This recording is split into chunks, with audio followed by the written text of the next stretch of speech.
আসসালামু আলাইকুম সবাইকে। আজকে আমরা করব নবম দশম শ্রেণীর গণিত বইয়ের অধ্যায় 12। এই অধ্যায় 12 নাম্বারটি এই 12 নম্বর অধ্যায়ের নামটি হচ্ছে দুই চলক বিশিষ্ট সরল সহগ সমীকরণ। আমরা আগে ওই অধ্যায়টার নামের মানেটা একটু বুঝি। এটা বুঝতে হলে প্রথমে আমাদেরকে একটু বীজগাণিতিক রাশি সম্পর্কে জানতে হবে। বীজগাণিতিক রাশিটি সাধারণত আমরা এখানে যেহেতু সমীকরণের কথা বলা হয়েছে, ঠিক আছে, সাধারণত সমীকরণের চলক আমরা ধরে থাকি এক্স ওয়াই জেড, এই তিনটাকে, এই তিনটার একটা থেকে আমরা বুঝবো এটা সমীকরণ, মানে সমীকরণের চলক, ঠিক আছে। মানে সাধারণত এগুলোর মানে বের করি বেশিরভাগ। তো এখানে যে এক্স ওয়াই জেড এই সমীকরণের চলকগুলো দিয়ে বা হচ্ছে তুমি এ থেকে জেড পর্যন্ত যে কোনো চলক দিয়ে তুমি যদি মনে করো কি একটা এক্স এরকম থ্রি এ, থ্রি হচ্ছে এ এর সহগ, এ হচ্ছে একটা চলক, আর থ্রি হচ্ছে এ এর সহগ, প্লাস মনে করো লিখছো এক্স, তাহলে এক্স হচ্ছে একটা চলক। তাহলে এই যে চলক এবং সহগ এটা সংমিশ্রণে গাণিতিক যে অপারেটর গুলো আছে, যেমন প্লাস মাইনাস গুণ ভাগ, এই গাণিতিক অপারেটর গুলো অ্যাডজাস্ট হয়ে যদি কোনো বীজগাণিতিক লাইন ক্রিয়েট হয়, যেটাকে আমরা বীজগাণিতিক রাশি বলি। কি বলি? বীজগাণিতিক রাশি বলি। আমি তোমাকে প্র্যাকটিক্যালি বলেছি।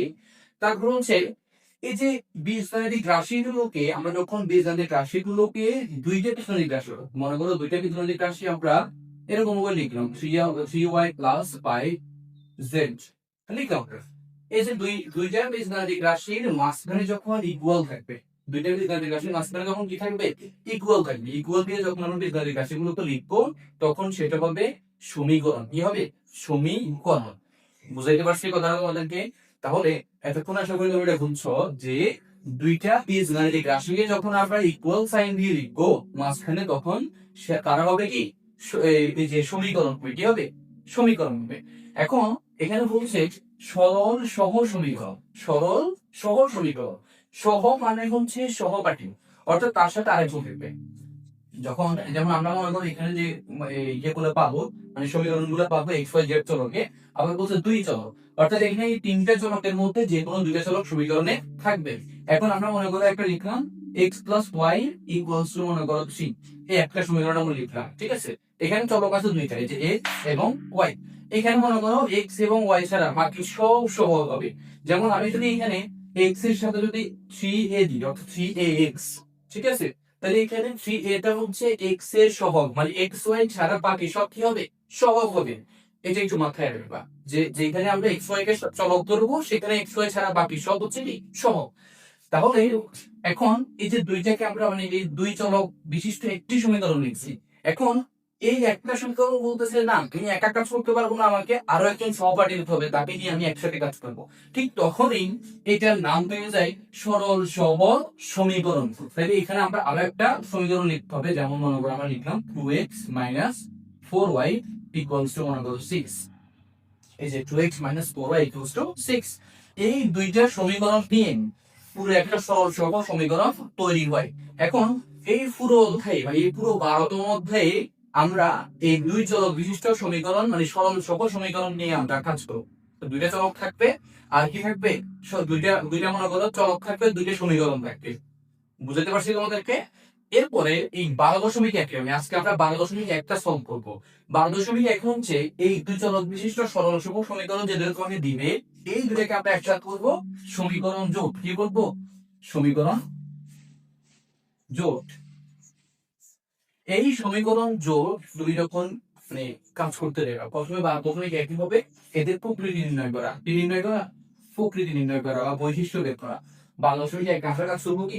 প্রকৃতি অথবা বৈশিষ্ট্য নিয়ে কাজ করা। কেমন? আমরা এই দুইটা সমীকরণের কয়টা সমাধান থাকতে পারে, এই দুই সমীকরণের সমাধান থাকবে কি থাকবে না, এরপর হচ্ছে তারা কি একজন আরেকজনের উপর নির্ভরশীল কিনা, সমঞ্জস কিনা, অসমঞ্জস কিনা, আমরা এইগুলো চেক করবো কোথায়?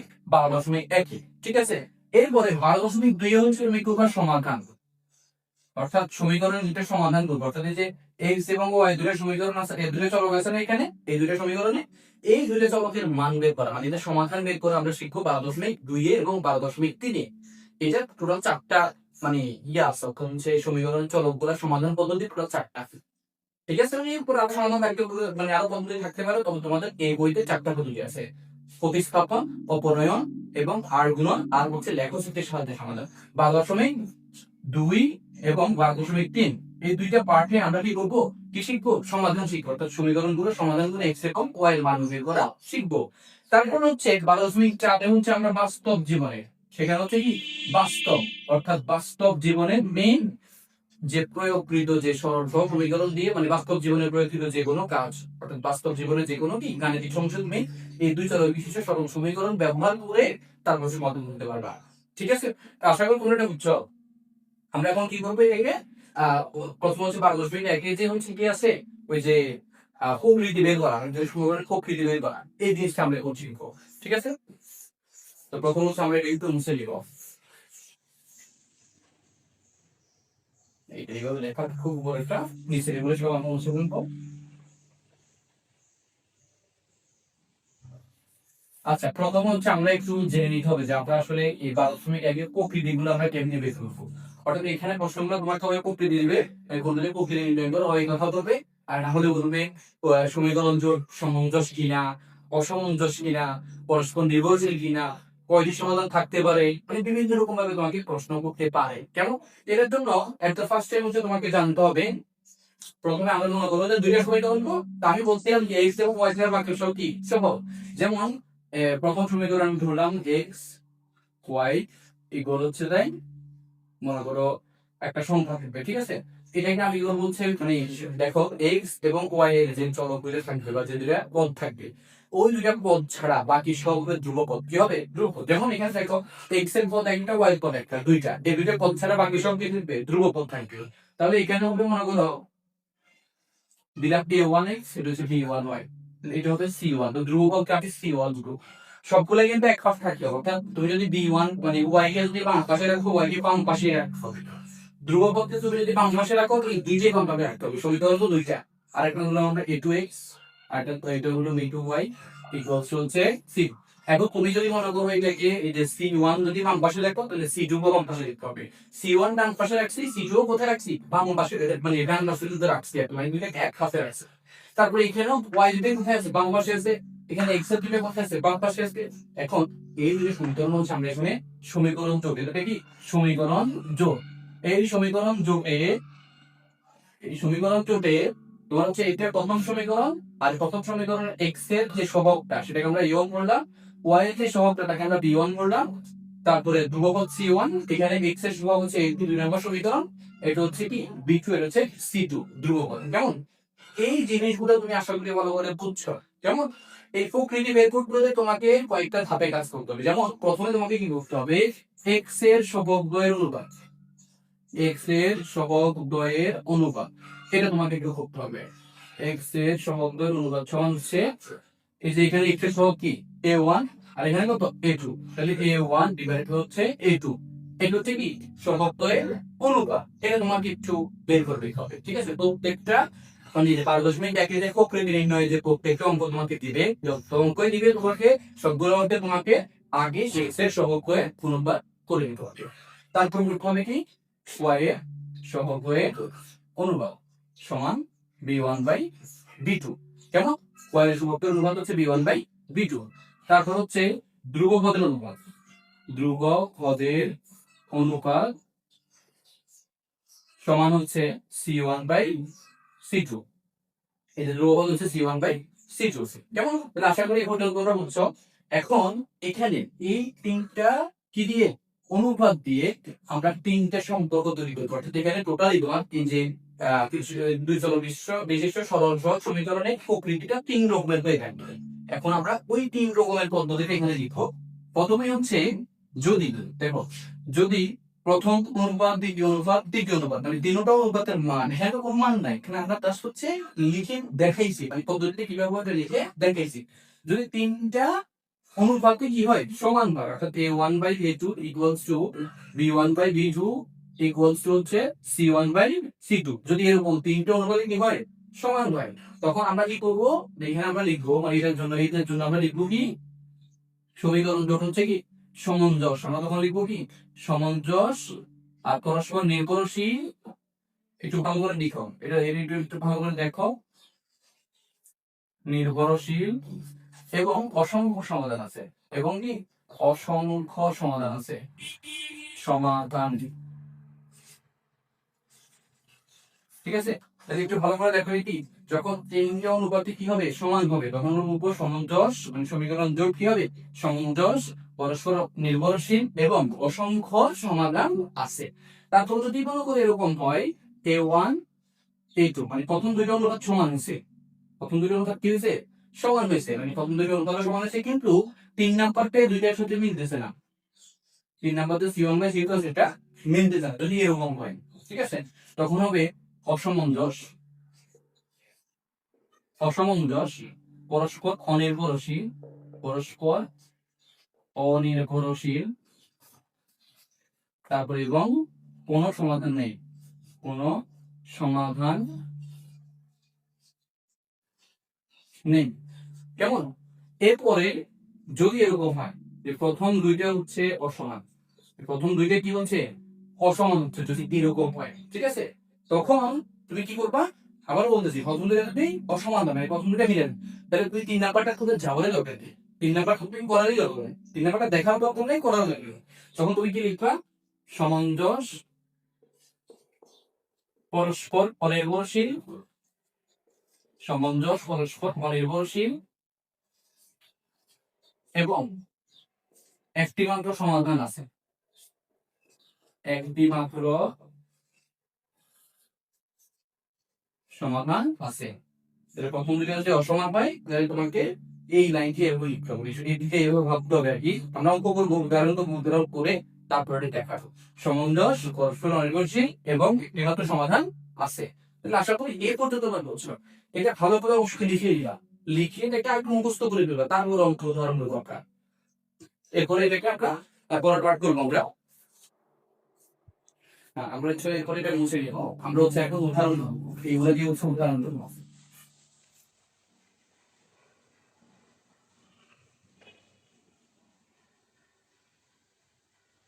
হ্যাঁ এখানে হচ্ছে এবার আমরা একটা উদাহরণ করবো। প্রথমে আমরা আমাদের 12.1 তোমরা বইটা খুলে দেখবা 12.1 একদম 1 নম্বর প্রশ্নটা, সেটা হচ্ছে কি এই যে 1 নম্বর প্রশ্নটা তোমাকে অবশ্যই লিখে দিতে হবে প্রদত্ত সমীকরণ যোগ,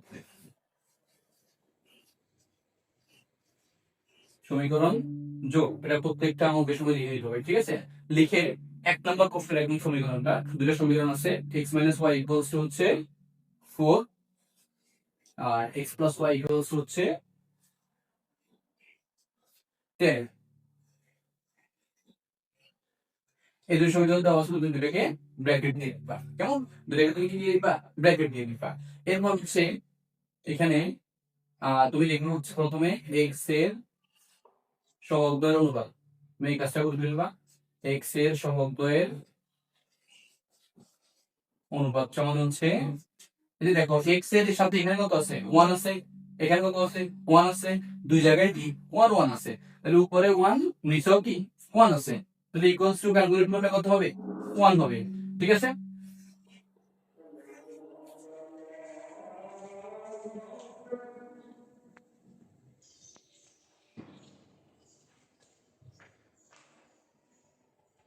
এখন আমরা কি করবো এখানে y এর সহগের অনুপাত করবো, y এর সহগের অনুপাত হচ্ছে এখানে দেখো উপরে কত -1 নিচে কত 1, তাহলে হচ্ছে আমরা লিখবো যে -1 বলতে কি y এর সাথে কিছু নেই, y এর সাথে কিছু নেই মানে কি সহগ হচ্ছে 1, তাহলে এখানে -1 হবে ঠিক আছে, -1 ডিভাইডেড বাই কত 1 ইকুয়ালস টু হচ্ছে -1 ঠিক আছে। নিচে তো 1 আছে তার উপর হচ্ছে কি মাইনাস থাকার কারণে চিহ্নটা অবশ্যই তোমাকে ব্যবহার করতে হবে, প্লাস চিহ্ন না বসালেও চলে, এই কারণে আমরা বসাই নিই।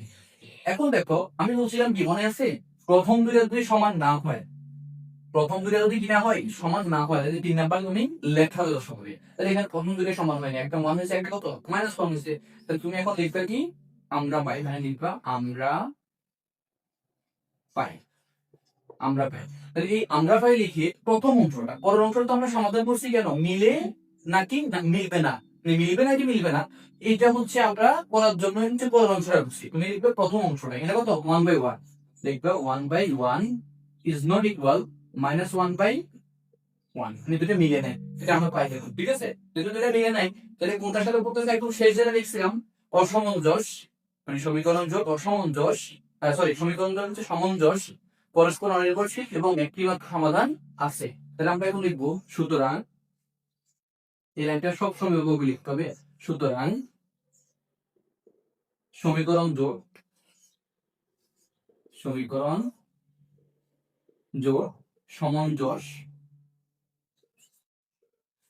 তারপর হচ্ছে পরস্পর অনির্ভরশীল, অনির্ভরশীল এবং একটি মাত্র সমাধান আছে, এবং একটি মাত্র সমাধান আছে এখানে লিখে। ওকে, তাহলে আই থিঙ্ক তোমরা এই যে পড়াগুলো বুঝছো। হ্যাঁ, এরপরে চলে যাবো আমরা আমাদের এই যে তোমাদের গণিত বইয়ের মানে 5.1 2 নাম্বার প্রশ্ন, 2 নাম্বার প্রশ্ন আমরা এখন সমাধান করবো। এটা আশা করে বুঝছো তোমরা, এটা মুছে ফেলতেছি। 2 নাম্বার প্রশ্নটা কি বলছে?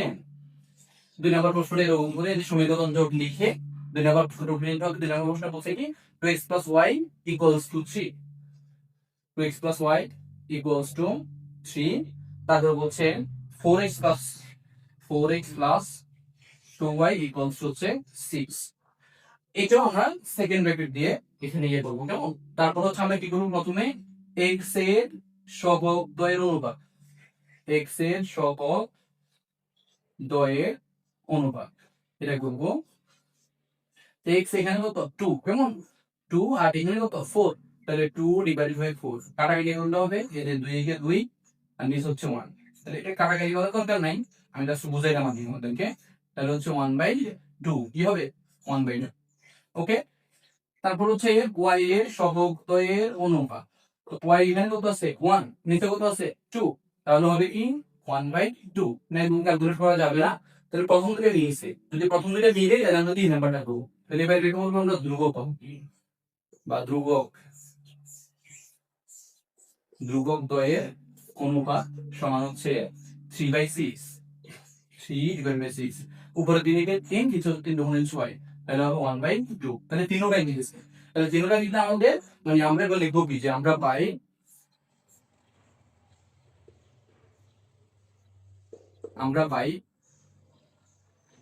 এই যে প্রথমটা কত 2/4, কেমন 2/4 হচ্ছে কত 1/2, প্রথম অংশ লিখলামটা। তারপর হচ্ছে 3/6 সবকটাই নিচে, যদি সবকটা মিলে তাহলে আমরা লিখবো কি, সুতরাং সমীকরণ জোড় সমঞ্জস কি হবে, সমঞ্জস পরস্পর নির্ভরশীল এবং অসংখ্য সমাধান আছে, ওই যে 1 নম্বরে যদি লিখতে পারি, কেমন ওগুলো অবশ্যই করতে হবে। তাহলে আমরা লিখবো সুতরাং সমীকরণ জোড়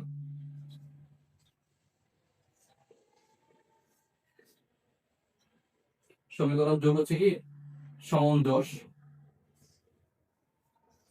তারপর হচ্ছে পরস্পর নির্ভরশীল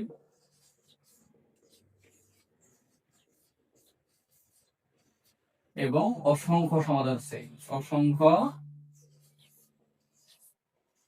সমাধান আছে।